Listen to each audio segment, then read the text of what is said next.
Assalamualaikum warahmatullahi wabarakatuh. Uh, Yaumukum sa'ada ya Ustadzati.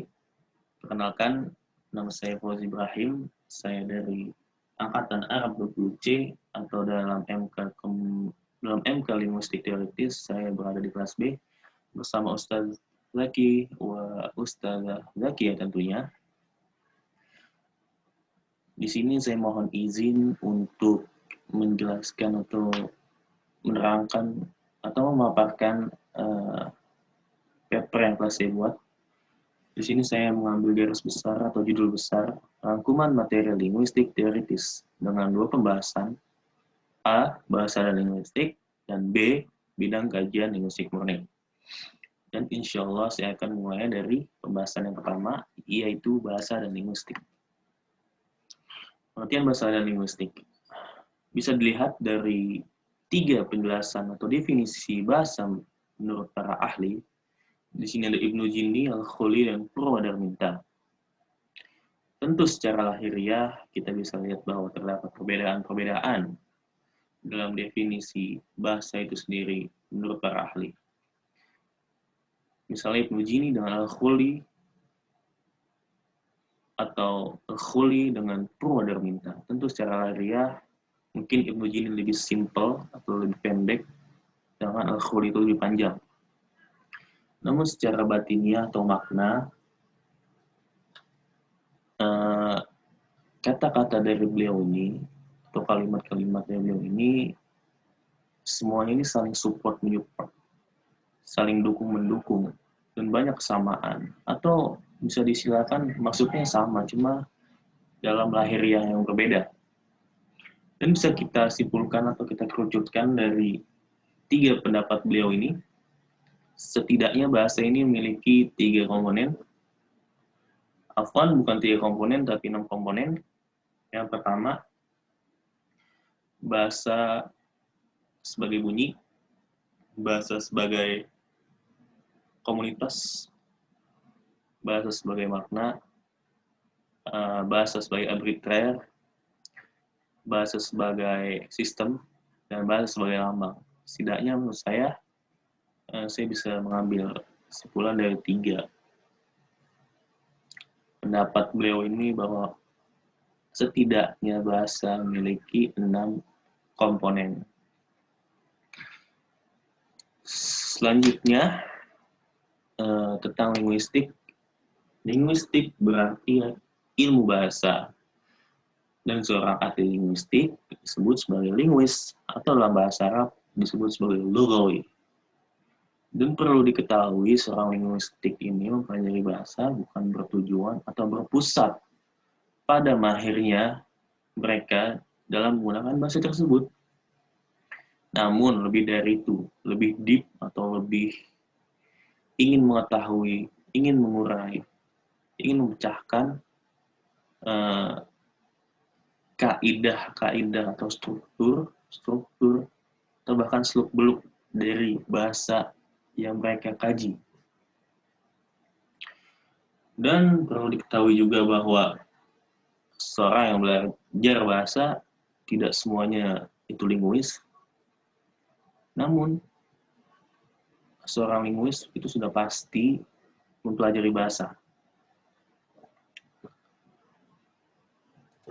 Selanjutnya, ke bidang kajian linguistik murni. Ini adalah pembahasan saya yang kedua. Saya mengambil bidang kajian linguistik murni. Dan di dalam kajian linguistik itu terdapat dua cabang, yaitu ada linguistik murni dan terapan. Dan di sini saya mengambil linguistik murni saja, secara garis besar dan pokok-pokoknya saja. Yang pertama itu fonologi. Secara simpelnya, fonologi adalah ilmu yang mempelajari tentang bunyi bahasa. Dan dalam fonologi itu terbagi lagi menjadi dua, ada fonemik, ada fonetik. Fonemik mempelajari tentang artikulasi pelafasan dari bahasa tersebut, seperti alif, ba, ta, dan sebagainya. Yang fonemik itu adalah bunyi, tapi sudah memiliki makna. Itu yang dikaji dalam ilmu fonemik. Dan kita akan mempelajarinya dalam ilmu fonologi ini, yaitu 2 pembahasan yang tadi. Selanjutnya ada morfologi. Morfologi disebut dalam bahasa Arab itu sebagai ilmu saraf. Ialah ilmu yang mempelajari bagian dari tata bahasa, bentuk-bentuk kata, dan segala hal proses pembentukannya. Di antara ilmu yang akan kita pelajari di dalam ilmu morfologi ini ialah morfem. Morfem ada bone morfem, ada free morfem, terus ada akar atau wazan, ada kelas kata, ada isim, ada verba transitif, dan verba intransitif. Semua akan dibahas dalam ilmu morfologi ini. Dan yang ketiga ada sintaksis.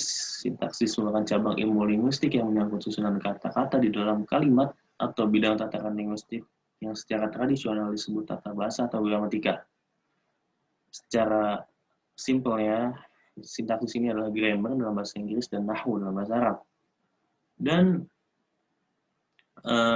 diantaranya dalam ilmu sintaksis yang dapat kita pelajari itu, diantaranya ada kata, ada frasa atau terkib, ada klausa, ada subclause, ada main clause, ada jumlah atau kalimat, jumlah ismiyah, dan jumlah fi'liyah.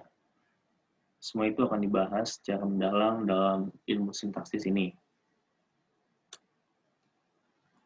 Dan yang keempat, ada semantik. Semantik adalah bidang kajian linguistik yang mempelajari makna atau arti dalam bahasa. Ya, simpelnya seperti itu. Semantik adalah ilmu yang mempelajari makna atau arti dalam suatu kata. Dan makna itu ada 2 bagian, adalah makna leksikal dan makna gramatikal. Makna leksikal itu makna asli atau makna murninya, sedangkan makna gramatikal itu adalah makna tambahan. Karena di situ ada tambahan gramatikal yang mengubah arti sebenarnya atau menambah arti sebenarnya.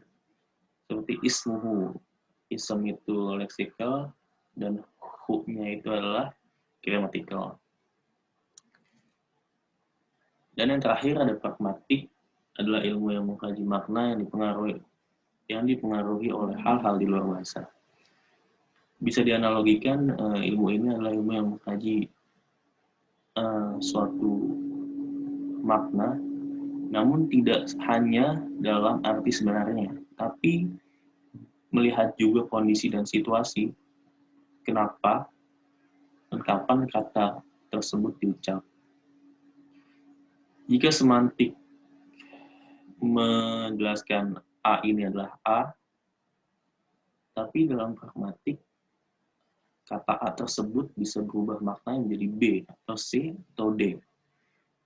Di sini ilmu itu akan dipelajari dalam ilmu pragmatik ini, dan di dalam pragmatik juga kita akan mempelajari sopan santun atau bahasa tata krama, bahasa untuk orang dewasa, untuk teman akrab atau teman sebaya, untuk orang tua, dan sebagainya. Semua akan dibahas dalam ilmu pragmatik ini.